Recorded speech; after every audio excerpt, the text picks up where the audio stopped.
ಘಮಘಮ ಅನ್ನುವಂತಹ ರುಚಿಯಾಗಿರುವಂತಹ ಆರೋಗ್ಯಕರವಾಗಿರುವಂತಹ ಮಸಾಲೆ ಮಜ್ಜಿಗೆ ಪುಡಿಯನ್ನು ಮನೆಯಲ್ಲೇ ಮಾಡಿಕೊಂಡು ನೆನೆದಾಗೆಲ್ಲ ನಾವು ಮಸಾಲೆ ಮಜ್ಜಿಗೆಯನ್ನು ಮಾಡ್ಕೊಂಡು ಕುಡಿಬೇಕಾ? ಹಾಗಾದರೆ ನನ್ನ ಈ ವಿಡಿಯೋನ ಮಿಸ್ ಮಾಡದೆ ಪೂರ್ತಿಯಾಗಿ ನೋಡಿ.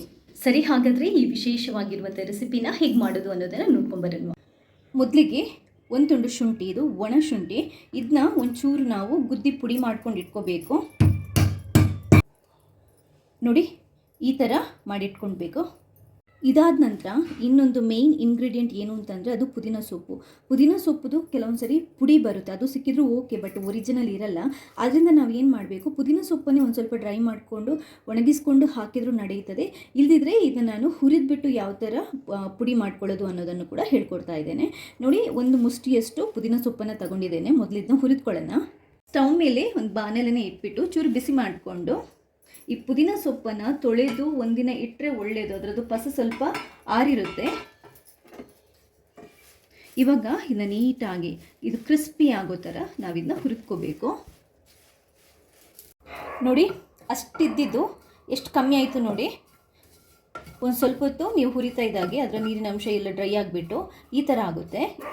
ಇದರ ನೋಡಿ ಪರಪರ ಅಂತ ಹೇಳಬೇಕು. ಅಷ್ಟು ತನಕ ಹುರಿದ್ಕೊಂಡು ಇದನ್ನ ಸ್ಟವನ್ನು ಬಂದ್ ಮಾಡಿ ತೆಗೆದುಬಿಡ್ಬೋದು.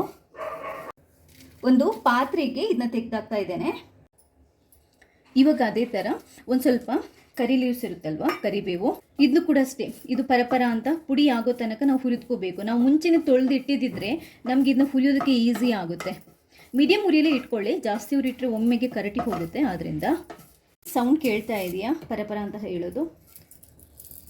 ಈ ಥರ ಪುಡಿ ಆಗಬೇಕು, ಇಷ್ಟು ಹುರಿದ್ಕೋಬೇಕು. ಸ್ಟವನ್ನು ಬಂದ್ ಮಾಡ್ತಾ ಇದ್ದೇನೆ. ಇದನ್ನು ಕೂಡ ಅದೇ ಪಾತ್ರೆಗೆ ತೆಗೆದಿರ್ತಾ ಇದ್ದೇನೆ.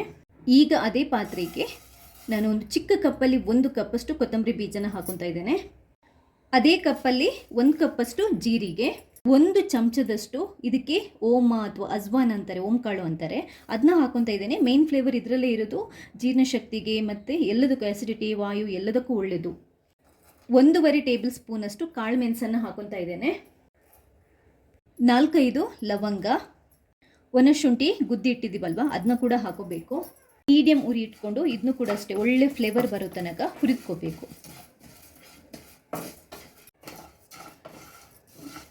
ಜೀರಿಗೆ ಒಂಚೂರು ಪರಪರ ಅಂತ ಹೇಳೋ ತನಕ, ಈ ಕೊತ್ತಂಬರಿ ಬೀಜದೆಲ್ಲ ಕಲರ್ ಚೇಂಜ್ ಆಗೋ ತನಕ ನಿಮ್ಗೆ ಒಳ್ಳೆ ಫ್ಲೇವರ್ ಬರುತ್ತೆ. ಅಷ್ಟೋ ತನಕ ನಾವು ಇದನ್ನು ಹುರ್ಕೋಬೇಕು. ಇದು ಚೆನ್ನಾಗಿ ಹುರಿದಿದೆ. ಸ್ಟವನ್ನು ಬಂದ್ ಮಾಡ್ತಾ ಇದ್ದೇನೆ. ಇದನ್ನು ಕೂಡ ಸೇಮ್ ಪಾತ್ರೆಗೆ ತೆಗೆದು ಹಾಕ್ತಾ ಇದ್ದೇನೆ. ನೋಡಿ, ಇಂಗ್ರೀಡಿಯೆಂಟ್ಸ್ಗಳು ರೆಡಿ ಆಗಿದೆ. ಇವಾಗ ನಾವಿದನ್ನ ಪುಡಿ ಮಾಡ್ಕೋಬೇಕು. ರುಬ್ಬಿಟ್ಟು ಪುಡಿ ಮಾಡುವಂಥ ಒಂದು ಮಿಕ್ಸಿಗೆ ಎಲ್ಲದನ್ನು ಹಾಕೊಳ್ಳಿ.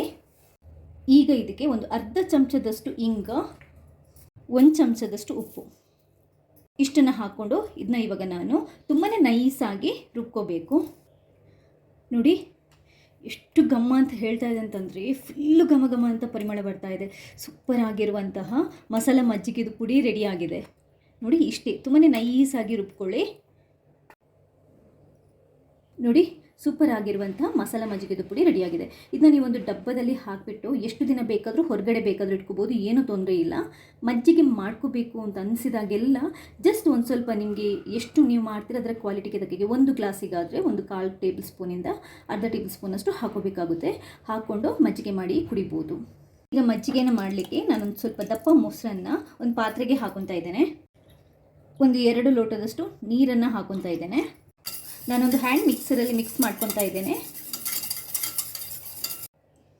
ಅರ್ಧ ಟೇಬಲ್ ಸ್ಪೂನಷ್ಟು ಮಸಾಲೆ ಮಜ್ಜಿಗೆದು ಪುಡಿಯನ್ನು ಹಾಕೊತಾ ಇದ್ದೇನೆ. ನೀಟಾಗಿ ಮಿಕ್ಸ್ ಮಾಡ್ಕೊಳ್ಳಿ.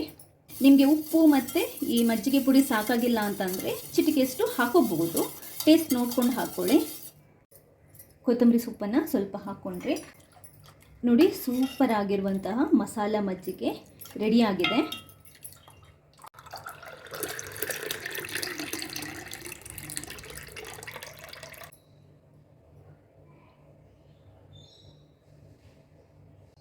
ಇಷ್ಟೇ ನೋಡಿ. ಈ ವಿಡಿಯೋ ನಿಮ್ಗೆ ಇಷ್ಟ ಅಂದರೆ ಲೈಕ್ ಮಾಡಿ, ಹಾಗೆಯೇ ಬೇರೆಯವರಿಗೆ ಶೇರ್ ಮಾಡಿ. ಥ್ಯಾಂಕ್ಸ್ ಎಲ್ರಿಗೂ.